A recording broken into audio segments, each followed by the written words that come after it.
I saw a comment recently on LinkedIn speaking to Zoom fatigue.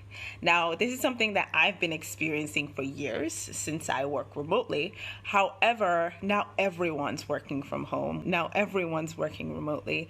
And so we're all finding out what that experience is like, and Zoom fatigue is a part of that experience. So I wanted to share with you today a few tips that you can use to notice when you are experiencing Zoom fatigue, and then 3 techniques you can use to overcome or mitigate against that experience. All right. So when you're experiencing Zoom fatigue, chances are you're finding yourself really low in energy. You're finding yourself unmotivated, complete lack of focus, kind of scattered, and like your brain is jumping from one thing to the next, and it's really difficult to focus on the task at hand. I experienced this literally just this week. And as a matter of fact, it wasn't Zoom fatigue, it was screen fatigue. And that's another kind of drain on our energies as we work from home and as we're all working virtually online. So just so happened this week that I was working on one project for 6 hours in one platform. Like, I was in one app for 6 hours working on this one project, and I walked away feeling completely drained, unable to focus on anything else for the rest of the day. And I was like, wait, what's going on? And then I took stock and realized, you're experiencing screen fatigue, Chelsea.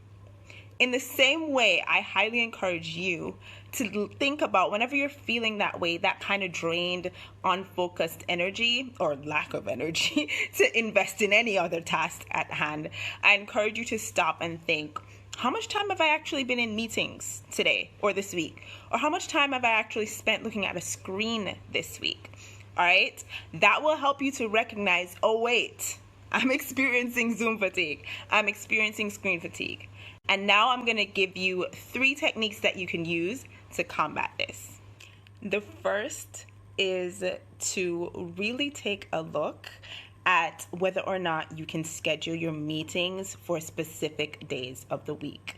Now, I know that there are many of us who are team leads and managers who have to check in with our teams, but those check-ins don't have to be meetings. They can simply be 5-minute, 10-minute, max 15-minute check-ins, all right? But the meetings during which you discuss at length the issues of your organization, your momentum, and your growth, schedule those on particular days of the week and block them. So Tuesdays and Thursdays are meeting days, and that's it. Every other day is work and check-in day. All right, that will really help you to manage where your meetings happen and help you to conserve energy in preparation for those meetings. The second thing that I encourage you to do is really take a look at the length of your meetings. Now, this comes down to proactive communication.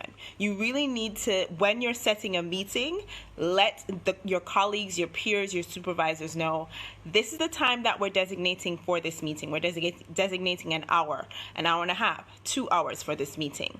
All right. And then in the meeting, again, proactive communication, when we are 10 minutes out, 50 minutes out, half an hour out, be sure to say, we have 30 minutes left for this meeting. What do we want to cover before we begin to wrap up?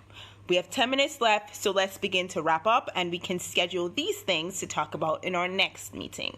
Like, being sure to be proactive in your communication can make the difference in whether or not your meetings drag on. And it will also really, really help you, again, to conserve that energy and focus that energy on meetings that you have coming up so that you're not overly drained by any meetings that you have for that day.